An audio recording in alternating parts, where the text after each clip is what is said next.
Olá, eu sou Robson Maia, fotógrafo, cinegrafista, documentarista e professor. Olá, eu sou Robson Maia, fotógrafo, cinegrafista, documentarista e professor. Mas, apesar de trabalhar minha vida toda com audiovisual, esta é a primeira vez que eu estou fazendo uma videoaula.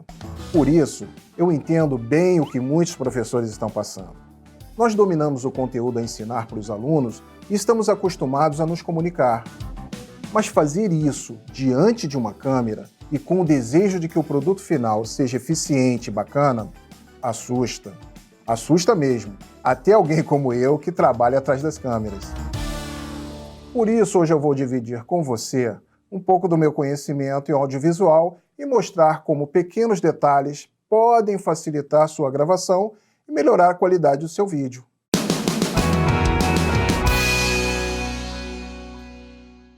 É muito legal quando o professor, de fato, se comunica com o aluno.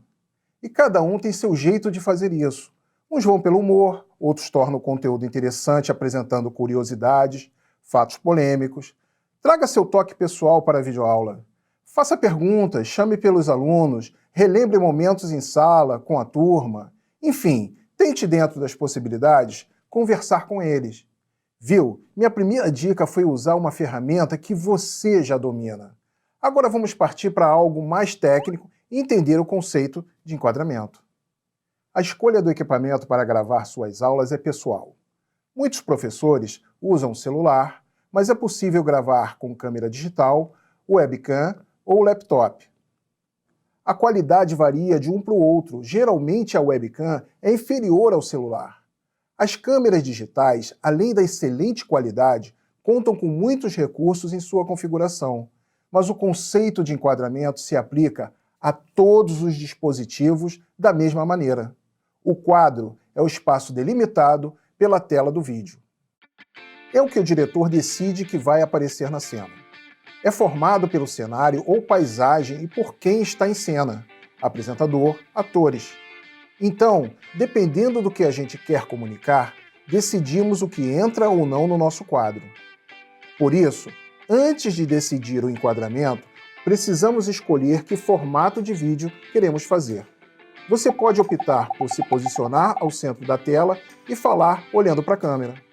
Mas se, por exemplo, quiser expor parte de um conteúdo em um flip chart, que é esse cavalete com um bloco grande de papel, o ideal é se posicionar mais para o lado, dividindo o quadro em duas partes, uma ocupada por você e outra pelo cavalete. Esse enquadramento também é uma boa opção se você quiser incluir posteriormente na edição informações em texto, equações, fórmulas. Calma que a gente ensina a fazer essas inserções na videoaula sobre edição. Por isso é tão importante decidir como você pretende passar o conteúdo antes de começar a gravar. Assim você se posiciona de forma que esse conteúdo fique bem visível para o aluno. Lembrando que muitas pessoas assistem às aulas pelo celular. Nesse caso, as telas são pequenas, então é preciso avaliar se o texto escrito ficará legível em todos os dispositivos, tablet, computador, TV e também no celular. Outro detalhe fundamental: não fique muito perto do fundo. Dê um passo à frente para criar uma perspectiva, uma profundidade. Além de pensar onde você vai se posicionar, é importante levar em conta os outros elementos que estarão em cena junto com você. Quando incluímos objetos no nosso quadro, estamos montando um cenário.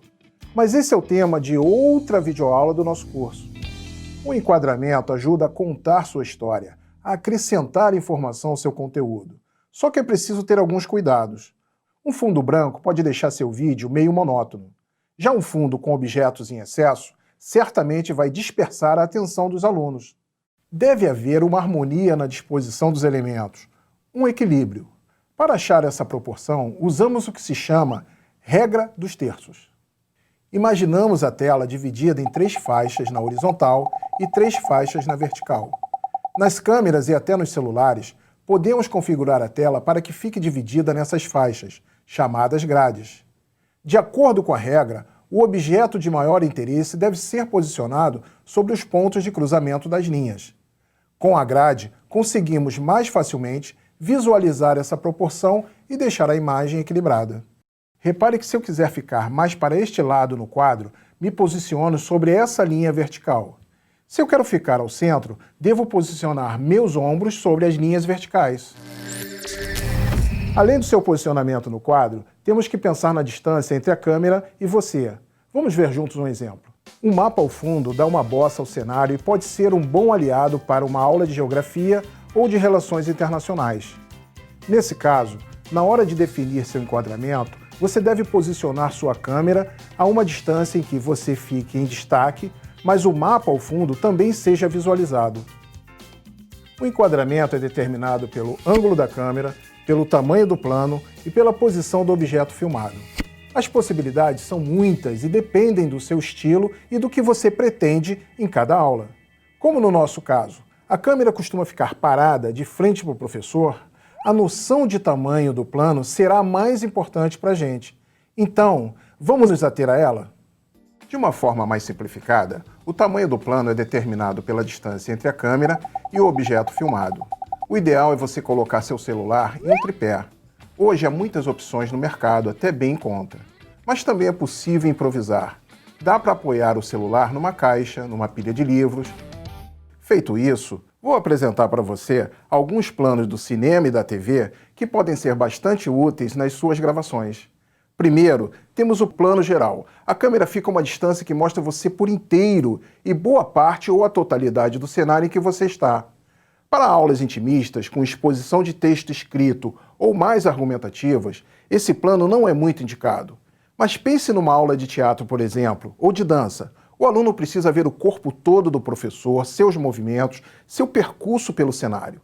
Se aproximarmos um pouco a câmera, teremos o plano americano. Opa, nem tanto. Foi muito. Aí, agora sim. O plano americano filma a pessoa do meio da coxa para cima. É uma boa opção se você quiser usar o flip chart, por exemplo. Você mantém uma proximidade com seu público, já que a câmera está mais perto de você e ainda tem espaço no seu quadro para incluir um objeto ao seu lado.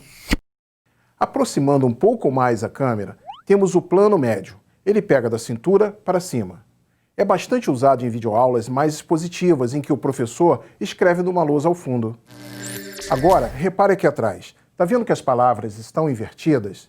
Isso acontece quando gravamos no modo selfie. Não é um problema de enquadramento, mas podemos resolver isso através de alguns aplicativos ou na edição. Mas esse assunto é na nossa aula de edição. O famoso close é aquele plano que pega somente o rosto. Repare que mantém uma harmonia na imagem.